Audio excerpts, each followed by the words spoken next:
ಏಯ್ ಎದೋಳೆ, ಏನ ಇಷ್ಟೊತ್ತಾದ್ರೂ ಮಲ್ಕೊಂಡಿದ್ಯಾ? ನಮ್ಮ ಅಕ್ಕ ಬಾವ ನೋಡ್ರಿ ಏನ್ ಅನ್ಕೋತಾರೆ? ಹೊಟ್ಟೆ ನೋವ್ತಾ ಇತ್ ಕಣ್ರಿ, ಪೀರಿಯಡ್ಸ್ ಟೈಮ್ ಅಲ್ವಾ, ಅದಕ್ಕೆ ಮಲ್ಕೊಂಡಿದ್ದೆ.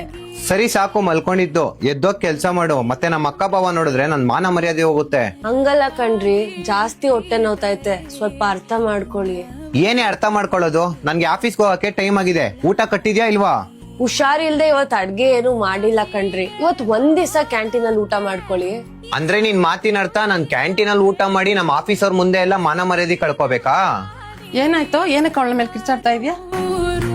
ಏನಿಲ್ಲ ಅದಕ್ಕೆ, ಪೀರಿಯಡ್ಸ್ ಟೈಮ್ ಅಲ್ವಾ, ಹೊಟ್ಟೆ ನೋವಿಂದ ಅಡ್ಗೆ ಏನು ಮಾಡಕ್ ಆಗಿಲ್ಲ.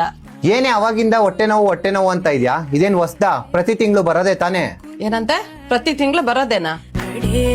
ಹೌದು ಬಿಡ, ನೀನ್ ಹೇಳ್ದಂಗೆ ಈ ನೋವೇನ್ ನಮ್ಗೆ ಹೊಸ್ತಲ್ಲ. ನಾವ್ ಹೆಣ್ಮಕ್ಳಾಗ್ ಹುಟ್ಟಿರೋದಕ್ಕೆ 40 ವರ್ಷ ಪ್ರತಿ ತಿಂಗಳು ಈ ನೋವನ್ನ ತಡ್ಕೋಬೇಕು. ಈ 40 ವರ್ಷ ನಾವ್ ಕಳ್ಕೊಳ್ಳೋ 400 ಲೀಟರ್ ರಕ್ತ, ಆ 400 ಲೀಟರ್ ರಕ್ತ ನಿಮ್ಮಂತ 65 ಜನ ಹುಡುಗರು ಬಾಡಿಲಿ ಇರುತ್ತೆ. ನಾವ್ ಹೆಣ್ಮಕ್ಳು ಈ ನೋವನ್ನೆಲ್ಲ ಪಕ್ಕಕ್ಕಿಟ್ಟು ನಮ್ ಫ್ಯಾಮಿಲಿಗೋಸ್ಕರ, ನಮ್ ಮನೆಗೋಸ್ಕರ ನಗ್ನಗ್ತಾ ಕೆಲ್ಸ ಮಾಡ್ತಾ ಇರ್ತೀವಿ. ಆದ್ರೂ ನಿಜ ಬಿಡೋ, ನೀವ್ ನಮ್ನ ಅರ್ಥ ಮಾಡ್ಕೊಳ್ದೆ ಮಾತಾಡೋ ಮಾತ್ಕಿಂತ ನಮ್ಗೆ ಈ ನೋವೇನ್ ದೊಡ್ಡದೇನಲ್ಲ. ನೀನ್ ರೆಸ್ಟ್ ತಗೋ ಹೋಗಮ್ಮ, ಮನೆ ಕೆಲ್ಸ ಎಲ್ಲ ನಾನ್ ಮಾಡ್ಕೋತೀನಿ.